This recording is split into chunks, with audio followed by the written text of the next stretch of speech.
Seja bem-vinda, Maria Clara, ao nosso Quanto tempo, canal. gente, nossa. A Maria Clara a gente já fez algumas entrevistas antes na época do Canal das Bi. Ela é pedagoga, estudante de pedagogia da Sim. UFPE e estuda, para além disso, feminismo negro, questões pós e descoloniais, enfim, uma pessoa completa. Tem que ser completa, né? Exatamente. Travesti tem que fazer tudo. E conta um pouco de você pro pessoal, porque aqui no canal é a primeira vez. Eu sou Maria Clara Araújo, eu tenho 22 anos, sou de Recife, Pernambuco. Primeira travesti do curso de Pedagogia da Universidade Federal de Pernambuco. E nesse momento eu tenho pensado um pouco sobre a experiência de travestis no processo de escolarização. Tenho falado muito sobre como a minha entrada no curso de Pedagogia é muito um processo de revisitar o meu próprio processo de escolarização e entender todas as violências que eu fui submetida, né? Eu me assumo travesti ainda no ensino médio, aos 16 anos. Naquele momento me foi negado o banheiro por identidade de gênero. Disseram na minha cara, né, professores, que Maria Clara não existia. Então, assim, nesse momento, em 2019, né, o que eu tenho mais me sentido preocupada é sobre o quanto nós avançamos desde quando eu me assumi, né, em 2012, 2018, 16 anos, pra cá, e parece que a gente vai acabar meio que retrocedendo esses 6 anos de um trabalho que eu e outras meninas têm desenvolvido em relação a pessoas trans e travestis e educação. Essa semana, a Maria Clara postou alguns stories. Segue ela no Instagram, tá? @afrotranscendente. Vai estar aqui na tela. Ela fala bastante por lá, compartilha material, tá sempre conversando com a galera, realmente. Eu acompanho ela bastante por lá. E essa semana ela fez uma discussão que foi, posso dizer com tranquilidade, que foi a única coisa útil que eu vi sendo dita sobre esse assunto na internet essa semana. A respeito daquela declaração da atual, agora, ela é secretária de Direitos Humanos, a gente já nem sabe I don't know her. Exatamente, a Damares, que falou que fez aquela declaração de que meninos usam azul e meninas usam rosa e tal. E todo mundo, como sempre, né, acho que foi um modus operandi das eleições e que vem se arrastando daqui pra frente, pelo menos no campo democrático progressista, a gente primeiro só viu piada mesmo, né? A galera, não, a menina usa azul sim, não sei o quê. E você, no Instagram, comentou essa discussão porque, apontando por que isso é muito mais profundo e o buraco é muito mais embaixo do que essa superficialidade. Em um primeiro momento, eu até entendi, assim, da galera responder de uma forma memética, como todo mundo tá dizendo agora, né? Mas assim, chegou em um ponto que nada estava sendo dito de concreto. As interpretações em torno da declaração dela, né, estavam sendo vistas apenas em uma esfera da piada mesmo. A ministra, sei lá, falou uma piada e a gente vai continuar reverberando isso em tom de piada. Só que assim, desde quando a gente começou a discutir sobre ideologia de gênero dentro dos processos educativos, o que está sendo discutido é sobre direito de pessoas trans. O que está sendo discutido é sobre a sociabilidade de pessoas trans dentro dos processos educativos. Então, assim, eu, enquanto estudante de pedagogia, que está discutindo sobre educação, que está discutindo sobre gênero dentro da sala de aula, quando ouço a declaração dela, logo para mim fica muito óbvio que vai existir, já tem existido, né? Mas eu acho que vai se consolidar um projeto em âmbito nacional, né, em âmbito macro, agora não é mais no micro, né, de professoras ou mães, agora é macro, né, o presidente, a ministra, o Ministério da Educação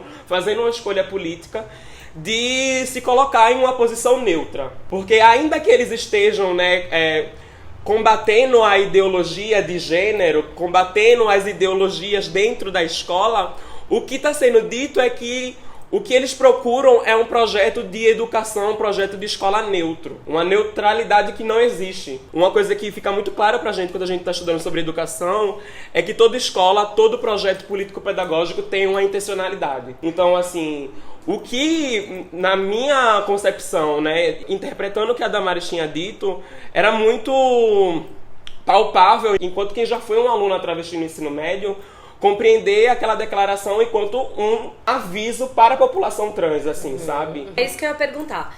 As pessoas ficaram muito... E eu acho que é uma coisa que vem de uma construção que o campo da esquerda faz da nossa comunidade, de que não são pautas materiais. Sim. De que uma mensagem como essa não diz respeito a consequências materiais. E você, como educadora, pode dizer outra coisa. Não, sem dúvidas. E uma coisa que eu acho muito importante, inclusive, de se pautar, é que esse ataque aos direitos de pessoas trans, se é que existem direitos de pessoas trans no Brasil, né? Não é um ataque isolado só acontecendo no Brasil. O Reino Unido também está se discutindo sobre direito de pessoas trans. Os Estados Unidos também estão se discutindo direito de pessoas trans. Ideologia de gênero é uma articulação continental. Sim, né? então assim, é uma discussão geral que está, de alguma maneira, negociando a nossa existência. Porque uma coisa que eu falo, e dentro do próprio curso de pedagogia, é que nós não evadimos a escola, né? Nós fomos expulsas indiretamente. A partir do momento que minhas professoras chegaram para mim e disseram: olha, Maria Clara não existe, então não tem por que eu chamar você de Maria Clara. Ou me recusaram o banheiro feminino. Essas são minhas demandas de uma existência minimamente digna. Se a escola não me dá essa mínima existência digna, o meu corpo, ele não é um corpo que pode estar na escola. Então não tem como discutir sobre permanência nos âmbitos educacionais de pessoas trans e de travestis, se nossas demandas, que são direitos, que têm a ver com a nossa dignidade humana, não são reconhecidas enquanto inteligíveis dentro do processo educacional, sabe? Exato. E foi uma mensagem que tem um elemento importante, né? O da prioridade. Sim. Impressionante como foi a primeira coisa que ela disse. A gente viu também muita gente reproduzindo isso como se fosse uma coisa isolada no dia em que o cara solta um decreto retirando os LGBTs das diretrizes da Secretaria de Direitos Humanos agora, né? Dos só os LGBTs foram retirados dos grupos de assistência desse ministério, né? Ou seja, isso fala diretamente com uma priorização, eu acho, dos ataques que tem que ser observada, e segundo, dessa coisa da materialidade mesmo estar atrelada. E o que eu ia te perguntar, outra coisa que é importante de falar. E qual que é, o que essa declaração, como ela se relaciona com a questão da Escola Sem Partido, como ele está avançando? Como eu tinha falado, o Escola Sem Partido, ele basicamente é uma proposta de neutralidade que não existe, assim, né? E é muito contraditório e incoerente quando, por exemplo, eles trazem Paulo Freire enquanto uma figura que representa toda a falência do sistema educacional brasileiro, assim. Eu estudo Paulo Freire, né? Fui monitora da Eliette Santiago, que foi uma aluna do Paulo Freire, é citada nos livros do Paulo Freire. E quem leu Paulo Freire entende toda a proposta, né, político-pedagógica do professor. E dentro dessa proposta era pensar um ser humano crítico reflexivo, era pensar um brasileiro que não sofresse de uma inexperiência democrática. Esse é um dos primeiros conceitos que ele traz, que é o brasileiro, ele não teve condições para aprender a viver democraticamente. E daí a gente se dá de frente com um projeto que é o Escola Sem Partido, que traz uma suposta escola sem ideologia, mas na verdade cheia de ideologia, cheia de mordaça, de silêncio, né? E que não dá terreno para que a gente, no caso os alunos, né, alunos e alunas, consigam de alguma maneira desenvolver um pensamento crítico, um pensamento que consiga criticamente desvelar essa realidade violenta, sabe? E consiga de alguma maneira instrumentar possibilidades de resistência. Então, assim, o Escola Sem Partido, inclusive, tem uma total ligação com essa declaração da Damares, porque vai ser justamente a partir do Escola Sem Partido que as discussões sobre gênero dentro da escola vão ser ainda mais precarizadas, porque eles falam como se gênero fosse, sei lá, tivesse nos currículos. E algo muito importante, inclusive, para até combatendo esse discurso que não existe materialidade no que a Damares está falando e do que a gente está contrapondo, esse discurso dela, nós vamos combater a ideologia de gênero, gente, isso compõe currículo. Isso faz com que esse ano, por exemplo, vai ser eleição de reitor na UFPE. As eleições de reitores em todas as universidades federais do Brasil agora vão ser extremamente complicadas. A gente, por estarmos nas universidades federais, muitas vezes eu acho que a gente tem um pouco uma ilusão de que estamos em um âmbito totalmente protegido desses ataques fascistas, né? Mas eu acho que nunca esteve tão próximo dessa nova geração, né? A geração de 64 viveu isso, mas acho que a nossa geração que está dentro da universidade, né? Que já conseguiu adentrar a universidade pós o governo Lula. Acho que vamos estar cada vez mais de frente a esse tipo de violência que nada mais é do que a continuação de um silêncio que nos foi imposto, né? No Stories, você comentou que que não é a cisgeneridade, essas estruturas que estão aí oprimindo os segmentos da sociedade, elas não acontecem, elas não simplesmente se acordam um dia e tá lá. Ela se constrói. E você comentou no Stories um pouco dessa questão da escola como espaço dessa criação. Então, dentro do curso de pedagogia, uma contribuição que é muito contundente para a gente pensar sobre relações de gênero dentro do processo educativo, dentro do processo de escolarização, é não cair em uma ilusão de que a sexualidade ela foi excluída, sabe? Por muito tempo a gente pensa que a produção das nossas sexualidades no processo de escolarização, ela foi construída a partir de um silêncio. Mas pelo contrário, dentro do nosso processo de escolarização, a gente compreendeu desde criança de que ser homossexual é ruim, que você se identificar com o gênero que não lhe foi designado é algo que fere, né, a lei da vida, que fere a lei bíblica, ainda que nós estejamos discutindo sobre isso no campo da educação. Que deveria estar dentro do campo da laicidade. Né? Então, por muito tempo a gente acreditou que a escola, ela excluiu a sexualidade, mas pelo contrário, a escola, ela produziu a sexualidade, ela produz ativamente a sexualidade, inclusive quando ela não fala sobre certos corpos. Então, por muito tempo, dentro do meu processo de escolarização, eu não compreendi porque eu apanhava de alunos e eu levava para os meus professores, eu levava para o meu diretor e eles não faziam nada em relação àquilo. E daí, quando eu volto para a escola, mas agora enquanto um estudante de pedagogia, eu percebo que essa omissão ela tem uma relação direta com o posicionamento também. Eu estou me omitindo essa violência porque eu me posiciono a favor dessa violência, embora eu não possa dizer que eu estou a favor dessa criança ser violentada. Dentro dessa discussão, né, da declaração da Damares, da gente entender como esse processo educativo que vai se estender agora de 2019, né, pelos 4 anos do governo, enfim...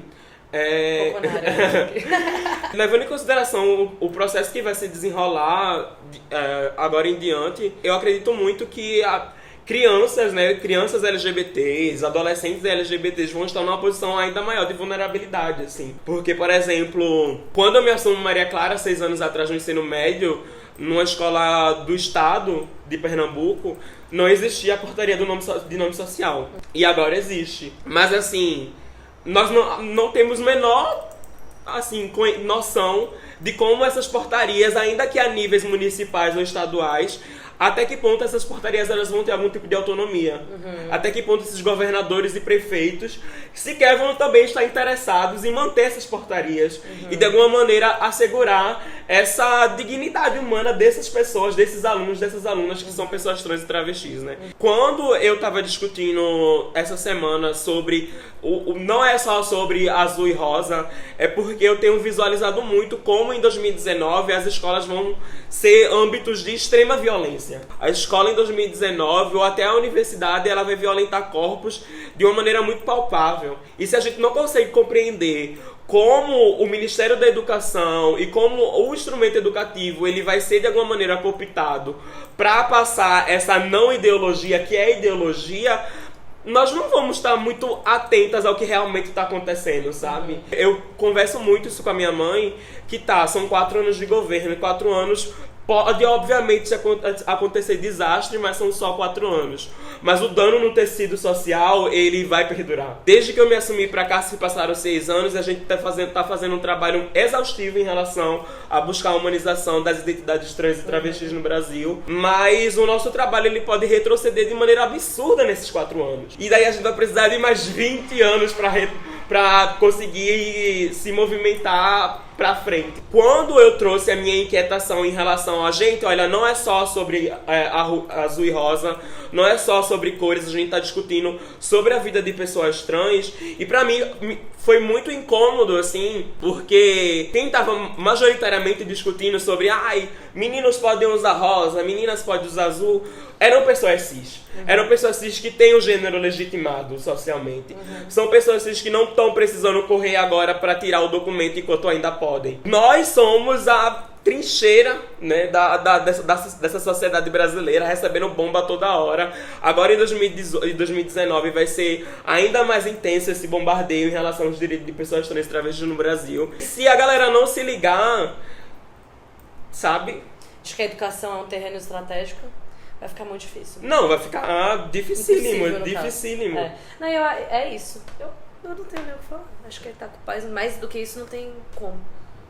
Tá impecável. Eu não tenho nada pra acrescentar, então a Maria Clara vai encerrar. Ai, pessoal, então é isso, assim, que vocês se posicionem em relação a esse ano e a como pessoas trans e travestis vão ter seus direitos ceifados a todo momento, sabe? É muito importante que a gente discuta essa dimensão do posicionamento, porque eu acredito que por muito tempo a gente discutiu até sobre direitos LGBTs mesmo. Muito na dimensão do sofrimento que eu sou submetida, sabe? Que nossos corpos, enquanto população, somos submetidos. Mas o que a gente tá idealizando enquanto estratégia, sabe? Estratégias de sobrevivência, estratégias de resistência. Eu acredito que é muito importante que a gente se posicione em relação a essa violência transfóbica, né? Em 2018 eu escrevi um texto para o Usina de Valores, que é um projeto do Instituto Vladimir Herzog, que o título é A Transfobia é uma Problemática Brasileira. E nesse texto, basicamente, eu tenho tentado trazer sobre como o brasileiro precisa reconhecer a questão do transfeminicídio enquanto uma problemática para se pensar um novo modelo de sociedade brasileira, sabe? Partindo dessa provocação, eu chamo vocês mesmo a se posicionarem contra a transfobia, sabe? Azul e rosa não é nada em comparação a todo o processo de transfobia histórico que pessoas trans e travestis vivem durante anos aqui no Brasil. Em 2019 a gente vai estar ainda mais vulnerável, mas eu acredito muito em um diálogo para construir intervenções, sabe? Que a gente consiga sair um pouco da superficialidade e que a gente consiga, de fato, construir estratégias de resistência e de resistência, né? Arrasou. É isso, muito obrigada. Imagina. Estamos já no aguardo da próxima. Mas eu acho que é preciso, eu vou fechar só com esse comentário. Não existe coincidência nas escolhas de palavra dessa mulher, quais foram as primeiras demandas e quais serão os primeiros corpos que eles vão buscar atacar aí. E é algo declarado, é algo que o Bolsonaro iniciou a carreira dele, colocando que faria, né? Então, eu acho que é preciso realmente olhar com essas discussões, principalmente a da educação. Sim. Que acho que escola sem partido é uma parte, mas a gente vai ver a tentativa de privatização em massa. De tudo. Então, não vai ser pouco pesado, vai ser muito pesado e é algo que se a gente não conseguir defender, todo o resto vai ficar impossível. Vai ficar impossível porque é quando a gente não consegue formar, né, as pessoas pra saírem vivas, escolarizadas e fazendo pouco que a gente já conseguia fazer há pouco tempo atrás, com a inclusão nas universidades, enfim. 2019, vivas. Vivas. Essa é a proposta, Essa tá? é a proposta. Até o final. Então é isso, siga a Maria Clara no Instagram, vou deixar aqui a arroba dela de novo, ela tá sempre produzindo muito conteúdo e é sempre muito bem-vinda aqui. Imagina, tá bom? Obrigado. Beijo, gente. É isso, apoia o canal, a gente tem uma plataforma de apoio recorrente, assine lá e seja um apoiador aqui enfim, repetindo, né? Seja um apoiador do canal, entendeu? Se inscreve aqui, me siga nas redes sociais e a gente se vê na próxima. Como eu tô, meu cabelo tá lindo. Como não, né?